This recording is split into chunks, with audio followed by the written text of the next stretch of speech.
இன்றைக்கி இருக்கிற இந்த யங்கர் ஜென்ரேஷன் ரிலேஷன்ஷிப்பை அணுகிற வேயை பார்க்கும்போது ரொம்பவே பயமாக தான் இருக்குது. ஸோ என்னோட ஒரு கேர்ள் ஒருத்தவங்க பேசும்போது சொல்லியிருந்தாங்க, பர்சன் நான் லவ் பண்ணுற பர்சன் இப்போ ஒரு கேர்ளோட ரிலேஷன்ஷிப்பில் இருக்காங்க. நான் சொல்ல சாரி. ஸோ இப்படி தான் அந்த லவ்வை அணுகிறாங்க.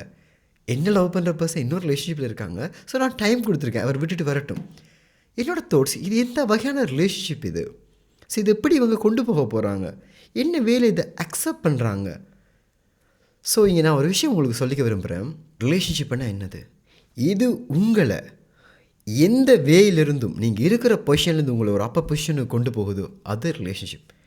நீங்கள் ஒரு வேலை வெட்டிக்கு போகாமல் இருந்துகிட்ருக்கீங்க, உங்களை வீட்டில் இருக்க எல்லாம் திட்டிகிட்ருக்காங்க, உங்களை ஒரு மனுஷனாக்கி இல்லை நீ இப்படி தான் ஒரு பர்சன் உன்னால் முடியும், நீ இதை பண்ணுன்னு ஒன்று கொண்டு போகிறாங்க தானே, அதுதான் ரிலேஷன்ஷிப்.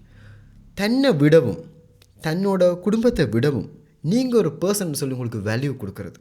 ஏன்னா நம்ம ஒரு 25 வயசு 30 26 வயசு வரைக்கும் வாழ்கிறோம், 20 வயசு வரைக்கும் வாழ்கிறோம். எங்களை யாருமே எங்கள்கிட்ட இருக்க நெகட்டிவான விஷயங்கள், நம்ம நிகங்கடிப்போம் சம்திங், எங்களுக்கு நெகட்டிவான விஷயங்களை யாரும் அப்ரிஷியேட் பண்ண மாட்டாங்க, இல்லை தவிர்க்க விட மாட்டாங்க. ஒரு பர்சன் எங்களுக்காக எங்களை மாற்ற நினைக்கும் போதும், இல்லை எங்களுக்கு நல்லது கெட்டது சொல்லும் போதும், அது எங்களை இவங்க நம்மளை கவனிக்கிறாங்க. இப்போ இத்தனை நாளுமாக யாரும் சொல்லியிருக்க மாட்டாங்க, உங்களோட ஐப்ரோ ஒட்டி இருக்குதுன்னா ரொம்ப ஸ்பெஷல், என்ன நீங்கள் சிரிக்கிறீங்க பாருங்கள் எனக்கு பிடிச்சிருக்கு, இது யாரும் உங்களுக்கு சொல்லியிருக்க மாட்டாங்க. வீட்டில் அக்காவோ தம்பியோ யாரும் சொல்லியிருக்க மாட்டாங்க. ஒரு பர்சன் எங்களுக்குள்ளே இருக்கிற குறைகளையோ இல்லை நிறைகளையோ சுட்டி காட்டி எங்களுக்கு அடையாளம் காட்டும்போது தான் நாங்கள் எங்களை ஒரு புது கண்ணாடியில் பார்க்க ஆரம்பிப்போம். அதுதான் என்னை பொறுத்த வரைக்கும் காதல். அது உங்களை இருக்கிற நிலைமையிலேருந்து இன்னொரு ஸ்டெப்புக்கு கண்டிப்பாக மேலே கொண்டு வரும். ஒரு நாள் உங்களை உடைச்சி கீழே தள்ளி விடாது. அப்படி உங்களை மேலே உயர்த்தி கொண்டு போகிற பர்சன் யாரோ அவங்கள இருக்க பிடிச்சிக்கொள்ளுங்க. நீங்கள் தள்ளி விட்டாலும் அவங்க இல்லை நீங்கள் வேணும், நீ தப்பு பண்ணுறான்னு உங்களை சுட்டி காட்டுறாங்களா அவங்கள பிடிச்சிக்கொள்ளுங்க. உங்களுக்காக எல்லாரையும் விட்டுட்டு நீங்கள் இம்பார்ட்டன்ட் ஒருத்தவங்க வர்றாங்களா, அந்த மாதிரி பர்சன்ஸ் எல்லாம் லைஃப்பில் யாருக்கும் கிடைக்க மாட்டாங்க.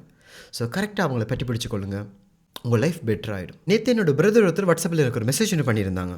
அந்த மெசேஜ் என்னென்னா, you can only pick one thing அப்படின்னு போட்டுட்டு, marry a perfect partner, unlimited skin care, unlimited free food, இத்தனை $, மந்த்லி வேணும், இல்லை இத்தனை $, இப்போவே வேணும்னு போட்டிருந்தாங்க. அப்போ நான் சொன்னேன் டெஃபினெட்லி நம்பர் 1 அப்படின்னு போட்டேன். அப்போ அவர் சொன்னார், தெரியும் இதை தான் சொல்லுவீங்க ஏன்னு கேட்டேன். அப்போ நான் சொல்லியிருந்தேன், அந்த நம்பர் 1 அந்த பர்ஃபெக்ட் பார்ட்னர் கிடைச்சாலே மிச்சதெல்லாம் சாதாரணமாக எங்கள் லைஃப்பில் வந்துடும்னு சொல்லி. அதுதான் த ரிலேஷன்ஷிப்.